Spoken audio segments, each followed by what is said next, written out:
Baik Bapak Ibu, Bismillahirrahmanirrahim. Assalamualaikum warahmatullahi wabarakatuh. Waalaikumsalam warahmatullahi wabarakatuh. Sebelumnya saya ucapkan terima kasih kepada moderator yang telah memberikan saya kesempatan. Saya juga ucapkan terima kasih kepada Bapak Ibu yang sudah berkenan hadir dalam kegiatan hari ini. Tidak lupa saya menyampaikan banyak-banyak terima kasih juga kepada Bapak Ibu staf LPPM yang telah memberikan saya kesempatan untuk mengikuti BIMTEK penyusunan Paten ini yang alhamdulillah menjadi ilmu serta pengalaman yang sangat berharga bagi saya pribadi khususnya, dan mudah-mudahan saya bisa menyampaikan ataupun berbagi pengalaman ini kepada Bapak Ibu semua. Sebelumnya yang saya hormati seluruh pimpinan Sivitas Akademik Universitas Bina Sarana Informatika, serta Bapak Ibu yang hadir dalam kegiatan hari ini, serta Bapak Ibu LPPM yang menyelenggarakan kegiatan hari ini. Berbicaranya saya saat ini bukan sebagai pemateri ataupun pembicara seperti pada umumnya atau tadi seperti Bapak Dr. Taufik ataupun Bapak Yosef yang telah menyampaikan banyak materi yang alhamdulillah mudah-mudahan Bapak Ibu bisa memahaminya, ataupun ada gambaran mengenai apa itu paten, kemudian biaya, persyaratan dan lain sebagainya. Di sini saya hanya akan berbicara mengenai pengalaman apa yang didapat ketika saya mengikuti BIMTEK Paten. Mungkin Bapak Ibu ada yang pernah juga mengikuti BIMTEK Paten. Nanti boleh sharing bareng ya Bapak Ibu. Agak deg-degan sih sebenarnya. Kalau harus berbagi pengalaman di depan Bapak Ibu yang insya Allah pengalamannya jauh lebih banyak dibanding saya. Mohon izin ya Bapak Ibu, dalam kesempatan kali ini saya akan menyampaikan bentar,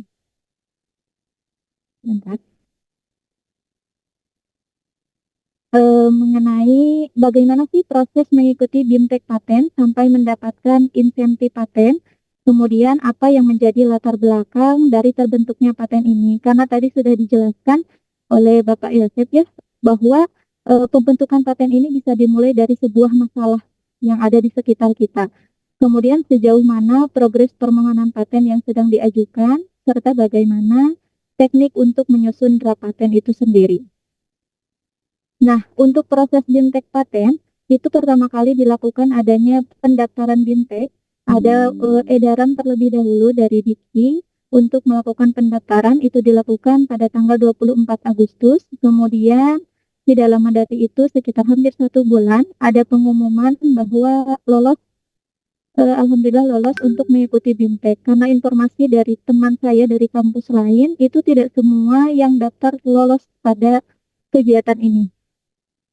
Nah, untuk kegiatan ini, eh, untuk mengikuti pengumuman ini setelah lolos itu ada yang harus di-upload ulang atau kayak konfirmasi bahwa kita akan menghadiri kegiatan tersebut. Di situ kita harus menyiapkan beberapa dokumen, di antaranya yang paling penting adalah dokumen draft paten itu sendiri. Pada pendaftaran BIMTEK pun draft patennya sudah memang harus di-upload dan itu patennya harus hasil dari penelitian karena di situ kita mencantumkan judul dari patennya juga judul dari penelitian kita, tapi di sini penelitiannya belum dipublikasikan. Kemudian setelah pengumuman, ada pemberitahuan untuk mengikuti pelatihan secara daring ataupun Zoom, itu mengenai beberapa materi yang seperti disampaikan oleh Bapak Yosef tadi, mulai dari apa itu paten, kemudian bagaimana prosesnya, biayanya, ketentuannya, dan lain sebagainya. Sampai pada konsultasi draft paten. Kemudian ada juga acara secara offline, itu langsung kita konsultasi kepada fasilitator. Di situ kita mulai dari judul patennya ini kira-kira disetujui atau tidak, latar belakangnya bagaimana, sampai gambar dan juga klaimnya. Persis sih Bapak Ibu seperti Bapak Ibu ketika bimbingan dengan mahasiswa. Nah, sampai pada eh, patennya sudah di-ACC oleh fasilitator, baru kita diperkenankan untuk mengajukan permohonan paten. Kalau misalnya belum di-ACC, itu tidak disarankan untuk mengajukan terlebih dahulu karena khawatirnya nanti ketika pemeriksaan substantif itu akan banyak revisi. Kemudian setelah pengajuan paten, setelah paten diumumkan, baru ada pemberitahuan mengenai bahwa alhamdulillah saya lolos sebagai penerima insentif paten, dan saat itu baru kami mengajukan pengajuan insentif. Nah, untuk pengajuan penyusunan dokumen permohonan patennya, ini beberapa dokumen yang harus diajukan.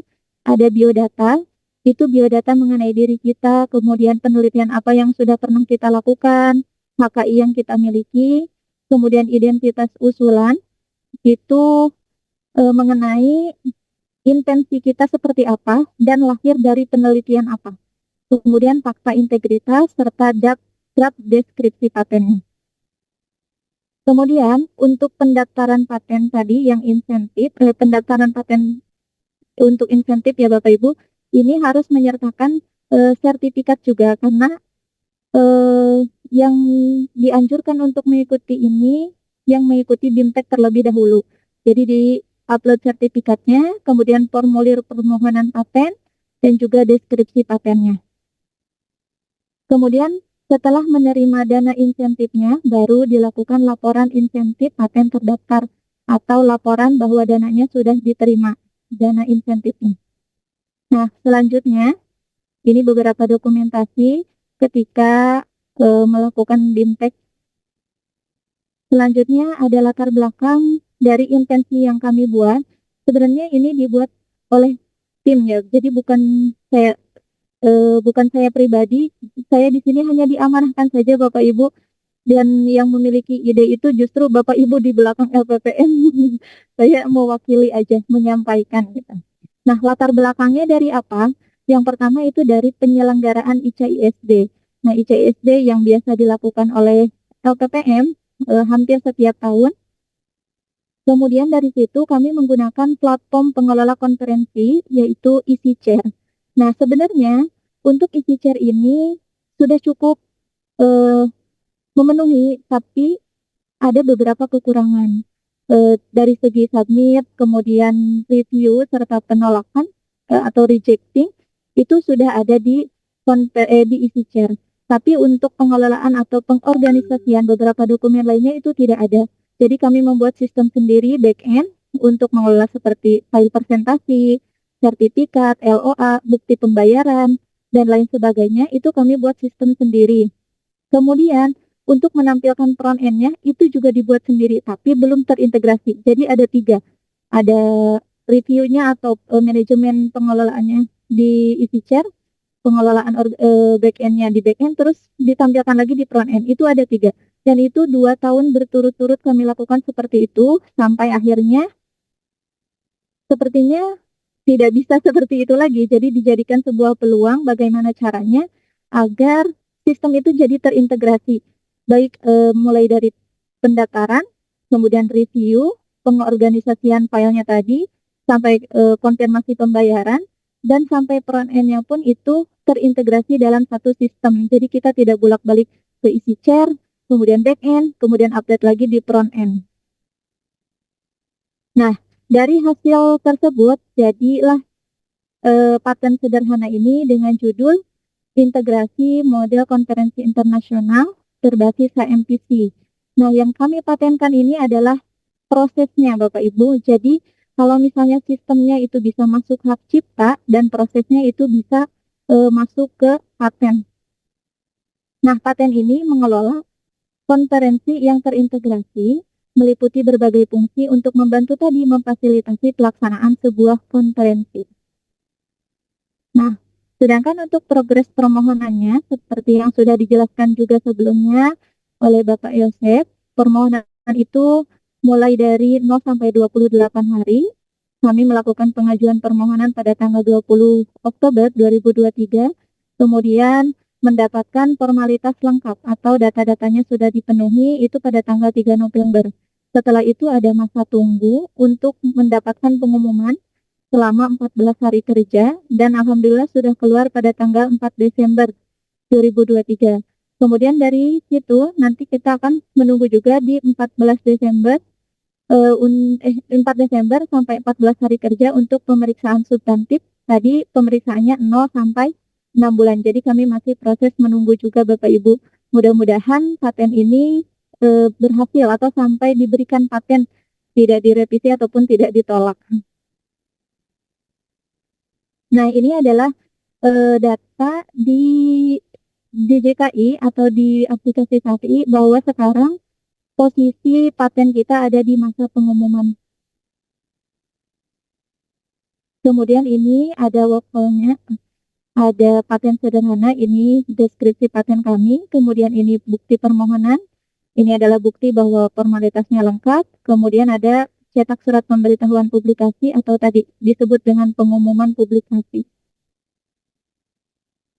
Nah, Bapak Ibu, untuk teknik penyusunannya sebenarnya hampir sama dengan penelitian yang insya Allah Bapak Ibu sering melakukan penelitian mulai dari judul, tadi sudah dijelaskan juga ya sama Bapak Taufik dan juga Pak Yosef, ada deskripsi, ada claim, kemudian ada abstrak dan juga ada gambar. Jika ada gambar itu sebenarnya opsional Bapak Ibu, tidak harus selalu ada gambar. Kemudian untuk judul intensi, ini karena waktunya sepertinya tidak banyak ya, jadi saya mau izin langsung share dokumennya sekaligus gimana sih cara membuat patennya.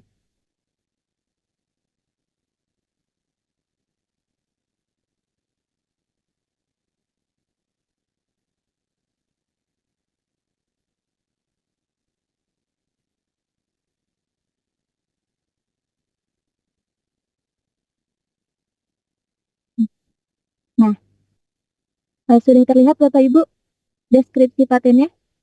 Sudah baik. Nah, dimulai dari judul.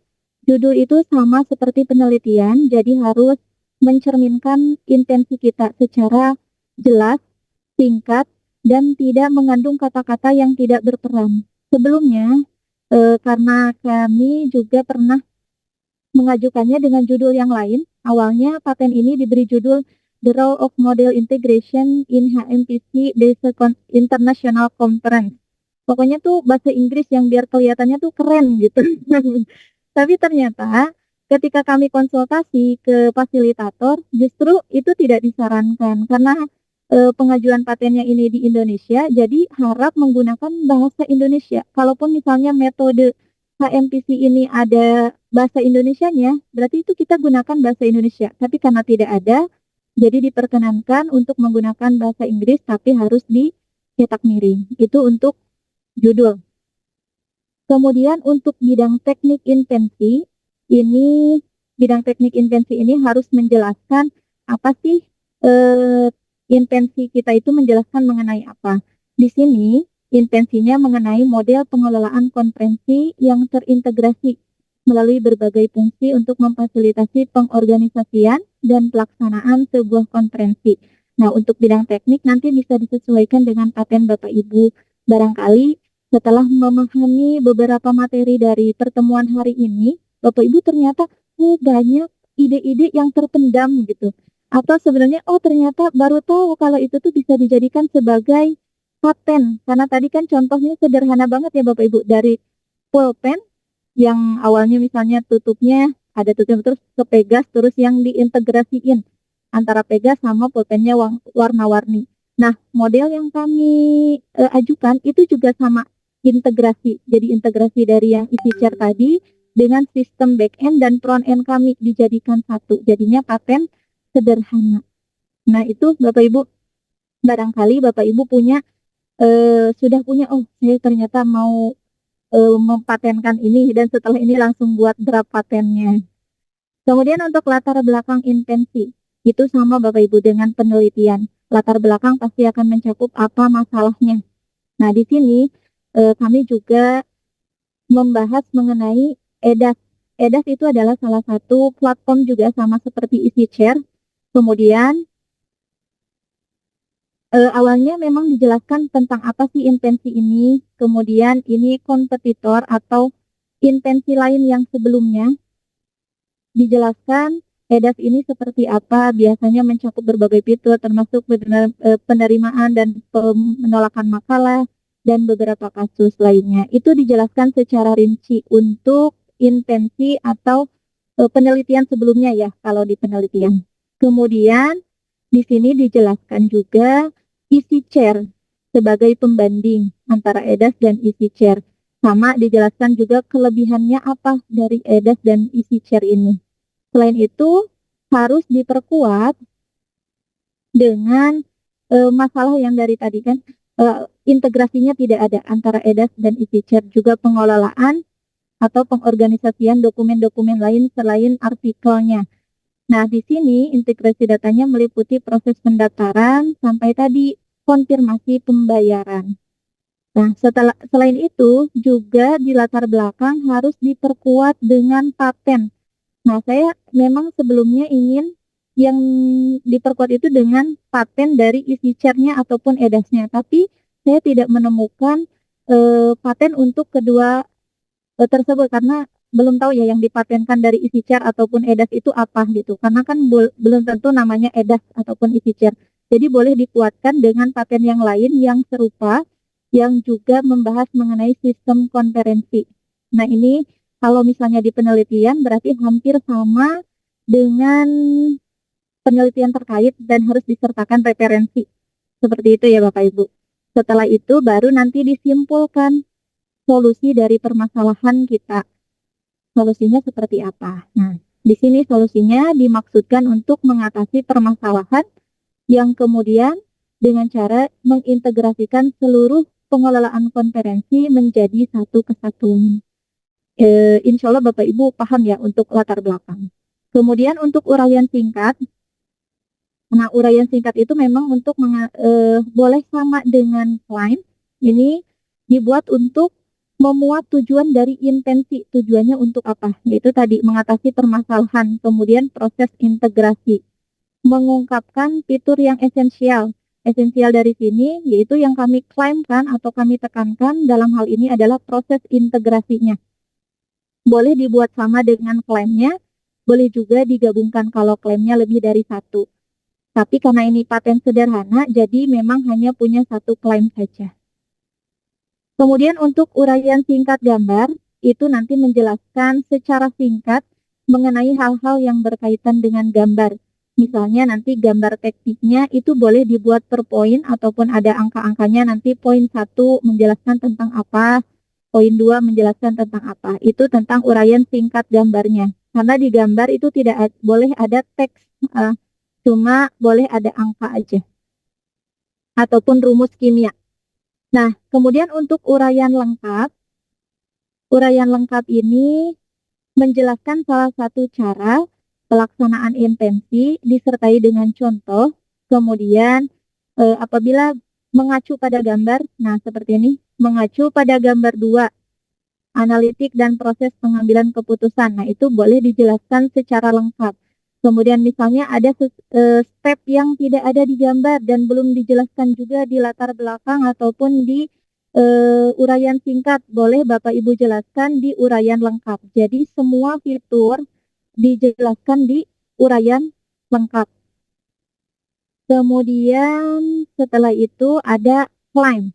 Nah, karena ini paten sederhana, jadi klaimnya hanya satu, model pengelolaan penyelenggaraan konferensi yang dikembangkan berbasis HMPC dengan melakukan integrasi data dan penambahan modul konfirmasi pembayaran. Nah, semua harus merujuk ke klaim. Jadi antara latar belakang, uraian singkat, uraian lengkap, itu semuanya harus membahas atau merujuk pada integrasi. Jadi harus ada kesinambungan antara latar belakangnya dengan uraiannya dengan klaimnya. Nah, ini adalah klaim turunan dari klaim mandiri atau klaim utama. Sebagaimana dengan klaim 1 dicirikan dengan mensentralisasikan seluruh kebutuhan konferensi. Nah, di sini dijelaskan kebutuhannya mulai dari apa saja, pendaftaran peserta, submit naskah, dan lain sebagainya. Kemudian ada turunan yang B-nya, integrasi datanya itu didistribusikannya melalui apa atau apa saja yang didistribusikan seperti penjadwalan presentasinya, guideline, program book, dan lain sebagainya.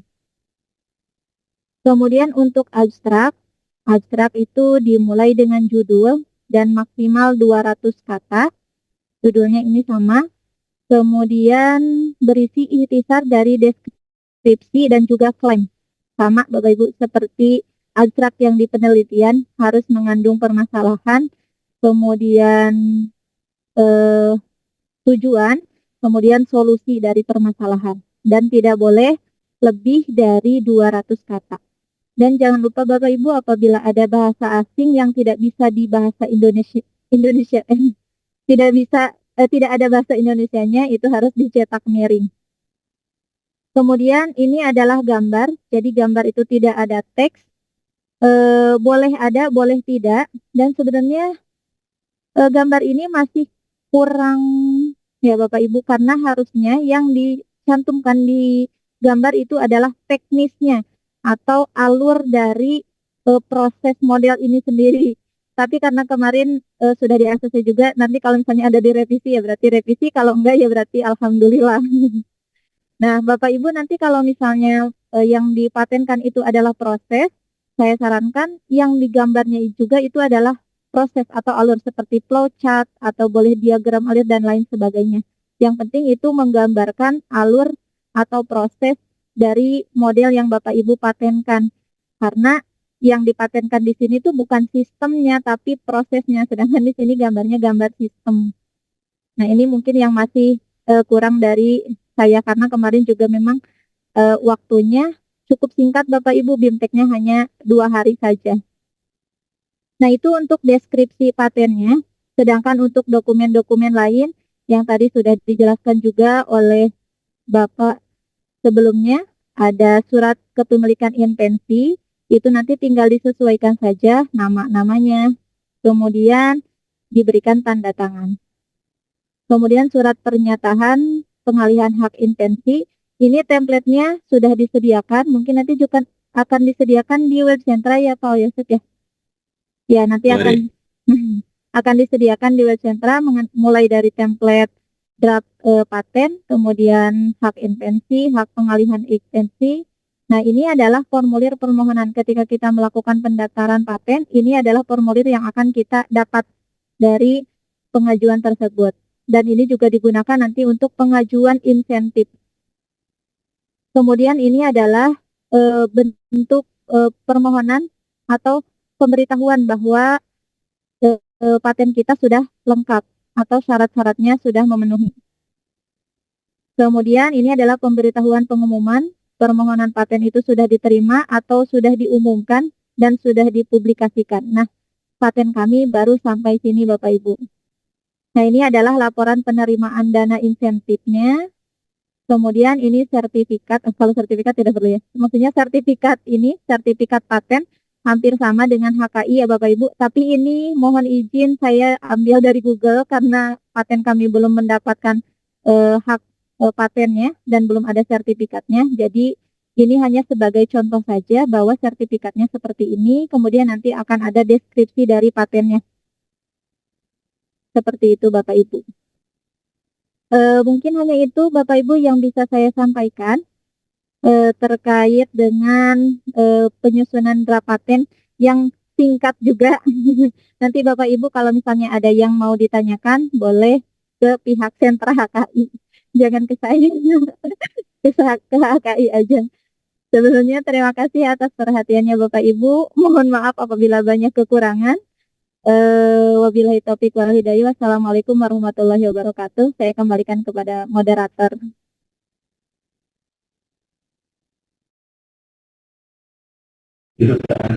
Waalaikumsalam warahmatullahi wabarakatuh.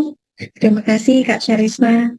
Sebelumnya selamat atas diterimanya pada program insentif patennya. Terima kasih Bu Citra. Terima kasih juga atas pemaparan materi serta pengalaman yang sangat berharga, mulai dari pengalamannya pada tahap bimbingan teknik yang diadakan oleh Dirjen Vokasi dan invensi yang telah didasarkan berupa sistem OCS dari penyelenggaraan ICS LPPM